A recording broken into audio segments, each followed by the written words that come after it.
তাহলে তোকে ট্যাক্সিতে তুলে দিই। না না, ট্যাক্সি দিয়ে কি হবে? এখান থেকে এটুকুনি বাড়ি হেঁটে চলে যাবো। তুমি কি পাগল হয়ে গেছো? তোমার বাড়ি এখান থেকে 6-7 কিলোমিটার দূর হবে, আর তুমি হচ্ছে হেঁটে যাবে? মাথাটা খারাপ হয়ে গেছে তোমার। তাতে কি হয়েছে? আমরা গ্রামের মানুষ, হাঁটা অভ্যেস আছে, মাইলের পর মাইল হাঁটি। বুঝলাম। By the way, thanks. Thanks কেন?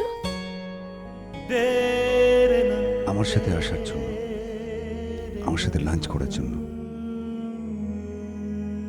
লাঞ্চটা একটা বাহানা ছিল। আমি আসলে তোমাকে বোঝাতে চাইছিলাম যে আমাদের সম্পর্কটা কোনোদিনই ম্যাচিউর করবে না। আমি সারা জীবন তোমার জন্য ওয়েট করব। চুল পেকে যাবে, দাঁত পড়ে যাবে, হাতে লাঠি উঠবে, চোখে ছানি করে যাবে। আমি বাঙাল, খুব চেয়ে। তুমি আমি টানা 1.5 ঘন্টা লাঞ্চ করেছি।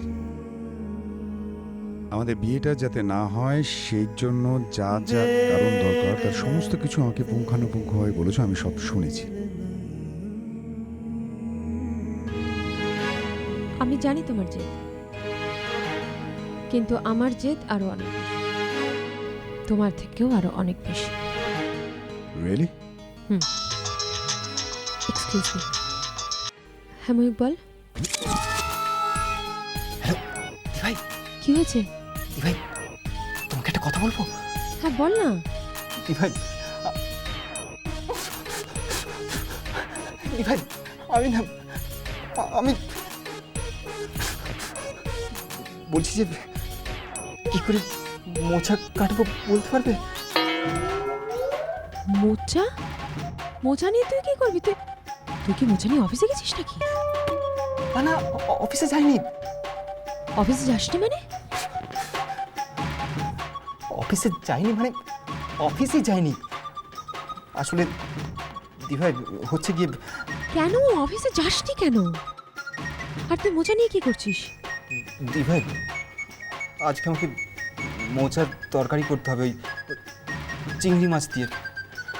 তারপর ওই চাল কুমড়ো, চাল কুমড়ো ঘন্ট, তার সঙ্গে লাউ, লাউয়ের ডাল। কে বলেছে তোকে এসব করতে? ঝুম। আচ্ছা তুই পাগল হয়ে গেছিস ময়ূক? তুই এসব কখনো পারিস? দিভাই দিভাই আমি কিচ্ছু জানি না, তুমি শুধু আমাকে বলো যে কি করে মোচা কাটতে হয়। দিভাই দিভাই এটা দেখো, আমার আমার মান সম্মানের ব্যাপার। আমি ওর সাথে চ্যালেঞ্জ করেছি। হ্যাঁ, আমি ওকে বলেছি যে আমি দেখিয়ে দেবো কি করে রান্না করতে হয়। আবার বলেছি যে সারাদিনের সমস্ত কাজগুলো আমি দেখিয়ে দেবো। যেমন ধরো ওই বাসন মাজা, তারপর ওই ঘর মোছা, কাপড় কাচা, ঝাড় দেওয়া, হ্যাঁ এসব আর কি। আসলে কি বলতো দিভাই, ওই সারাদিনের জন্য ওই কর্তা থেকে আমি কর্ত্রী হয়ে গেছি। ছাড়ো ওসব, তুমি একটা কাজ করো, তুমি আমাকে বলো প্লিজ। বলো না। তুই জীবনে এসব করিসনি ময়ূক? তুই মোচা কাটবি? ভালো করে আলু পেঁয়াজের খোসা ছাড়াতে পারিস না? মোচা কাটা ভীষণ ডিফিকাল্ট, একদম একদম অন্য জিনিস। অনেক নিপুণ গৃহিণীও পারে না। এটা কখনো তোর পক্ষে সম্ভব? দিভাই আমি কিচ্ছু জানি না, তুমি প্লিজ আমাকে হেল্প করো প্লিজ। দেখো দিভাই এটা কিন্তু আমার প্রেস্টিজের ব্যাপার। হ্যাঁ, এটা হারলে কিন্তু চলবে না। তুমি তুমি আমাকে হেল্প করো প্লিজ দিদি।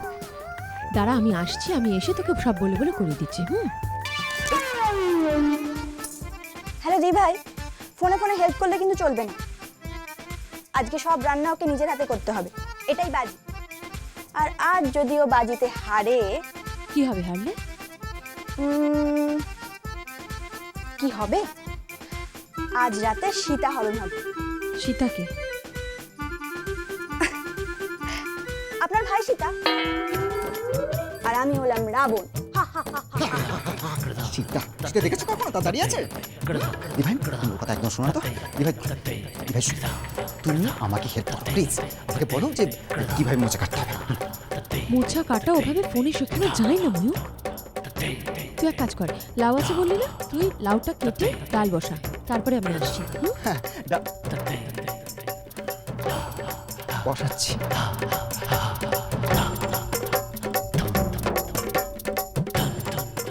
এই যাও তো, যাও রান্না করতে যাও, যাও এখান থেকে। কেন যাবো আমি? গেলেই ফোনে ফোনে রান্না জানা হবে না? বেশ করবো, জানবো, আমি 100 বার জানবো। তোমার কি হ্যাঁ, রান্না করা নিয়ে কথা, বুঝলে? রান্না করা নিয়ে কথা। তাতে আমি কিভাবে রান্না করছি সেটা তোমার দেখার বিষয় নাই। তাই ঠিকই, আমার কি, আমার কোনো চাপ নেই। আমি শুধু ভালো মন্দ খেতে পেলেই খুব, আমার খুব খিদে পেয়েছে, তাড়াতাড়ি রান্না করো। কি বলে? বললাম রাধুনি, তাড়াতাড়ি রান্না করো। তবে রে রাঁধুনি। আমিও গ্রামে ক্রিকেট খেলতাম। আমিও।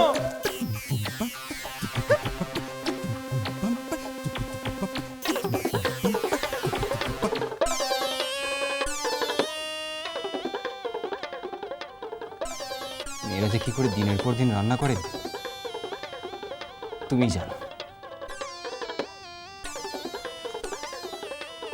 মোচাদা, আমার মান সম্মানটা বাঁচিও।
হ্যালো, এত রাতে কে ফোন করছেন?